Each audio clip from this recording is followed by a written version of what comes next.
Olá a todos! Nesse vídeo de hoje eu vou comentar com vocês sobre as classificações das reações termoquímicas e endotérmicas e exotérmicas, como que a gente pode identificar a partir da equação se ela é endotérmica ou exotérmica e explicar o que seria a tal da equação termoquímica, ok?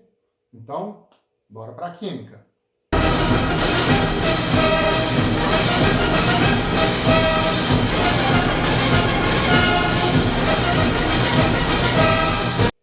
Então, pessoal, classificação de reações químicas relacionado ao calor, que é o objeto de estudo da termoquímica, nós só temos duas classificações.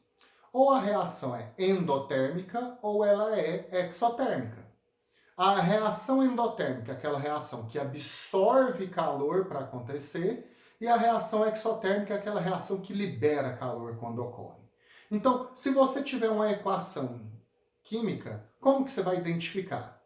A primeira forma é olhar qual lado que está escrito calor na equação química. A equação química sempre vai ter a setinha, que significa a reação mesmo, né, produzindo, formando. Antes da seta, nós damos o nome de reagentes e depois da seta nós damos o nome de produtos. Então eu vou mostrar para vocês essas duas classificações relacionadas à mudança de estado físico. Observem a primeira equação. H2O, abre parênteses, tem essa letra S, mais 7,3 kJ, kilojoule e quilocalorias são as unidades de energia, setinha H2O, abre parênteses, L.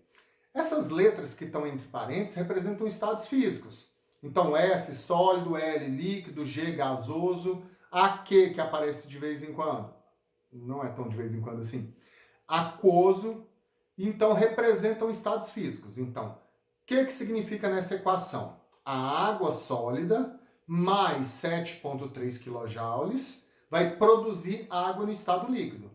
A água, para passar de sólido para líquido, ela não precisa absorver calor? Então está escrito esse calor aí, 7,3 kJ. Então, como esse calor vem antes da seta, quer dizer que a reação é endotérmica. Olha o próximo exemplo. H2O gasoso, setinha, H2O líquido, mais 43,9 kJ de energia. Então, se o valor do calor está depois da seta, quer dizer que ele está sendo liberado da reação. Então, a reação é exotérmica. Então, como que você vai olhar? Se o calor está antes da seta, é endotérmico. Se o calor está depois da seta, é exotérmico. Então, é só isso. Só que essa não é a forma mais comum de vir escrita em exercícios de vestibular. A forma mais comum é através de um valor que nós chamamos de ΔH, variação de entalpia. A entalpia a gente pode entender como uma quantidade de energia. Então, a variação de entalpia, assim como todas as variações que vocês já estudaram, representam o estado final menos o estado inicial. Numa reação química, qual que é o estado final? O produto da reação. E qual é o estado inicial? Os reagentes. Então, o ΔH vai ser entalpia do produto menos entalpia do reagente. Aí você, para identificar endotérmico e exotérmico, você vai olhar o sinal do ΔH. Vamos olhar esse exemplo aqui. Olha lá, CH4 gasoso mais H2O gasoso produzindo CO gasoso mais 3H2 gasoso. ΔH mais 206 kJ. Então, se o ΔH é positivo, a reação é endotérmica. É só isso. Se o ΔH tiver valor positivo, ela é endotérmica. Eu já vi exercício de vestibular, por exemplo, que não coloca o sinal mais, deixa só o número sem o sinal mais. Mas mesmo assim, não tem problema. Se for positivo, é endotérmico. Agora olha o próximo exemplo. 2H2 gasoso mais CO gasoso produzindo CH3OH líquido, que é o metanol. O ΔH é menos 128 kJ. Então, se o ΔH tiver sinal negativo, é exotérmico, está liberando calor para o ambiente.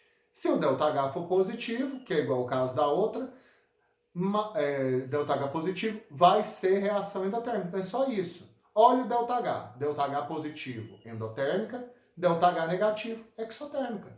Apenas isso que você vai olhar para você identificar se a reação é endotérmica ou exotérmica. E por fim, gente, qual que é a importância de escrever os estados físicos? A gente escreve os estados físicos porque cada estado vai ter uma quantidade de energia. Vamos relembrar lá da primeira série. Estado gasoso, as moléculas estão muito distantes e com muita movimentação. No estado sólido, as moléculas estão mais próximas com baixa movimentação. Essa é a teoria mais aceita. Então, se no estado gasoso tem mais movimento, tem mais energia. Então, a entalpia de uma substância no estado gasoso é maior que a entalpia de uma substância no estado sólido ou no estado líquido. Então, se você vai fazer uma reação, você tem que escrever o estado físico, porque cada estado físico vai liberar uma quantidade de calor. Observem aqui agora essas três reações que eu coloquei. As três reações são iguais. É H2 mais meio de O2 produzindo H2O. Na primeira equação, sólido, na segunda, líquido e na terceira, gasoso. Olha só a diferença aí no ΔH entre elas. No gasoso, o ΔH é menos 242,9. Se o ΔH é menos, quer dizer que é exotérmica, está liberando calor. Na produção de água líquida, que é a segunda equação, é menos 286,6. Ou seja, a equação é a mesma, só que na primeira é gasoso, menos 242,9. Na segunda é líquido, menos 286,6. E na terceira, representa o H2O, a formação da água sólida, que vai ser menos 292,6. Então, notem que a mesma equação, a mesma substância de produto, só que em estados físicos diferentes, você vai ter uma variação de entalpia diferente. Todas elas continuam sendo ΔH negativo, ou seja, exotérmica. Mas a quantidade de calor liberado na reação vai ser diferente de acordo com o estado físico. Então, tem que representar o estado físico. Por isso é chamado de equação termoquímica. Para ser considerado uma equação termoquímica, tem que ter o estado físico e a variação de entalpia, que é o ΔH. Então, gente, no mais, por hoje é só. Até a próxima videoaula e até o próximo vídeo sobre termoquímica. Adiós!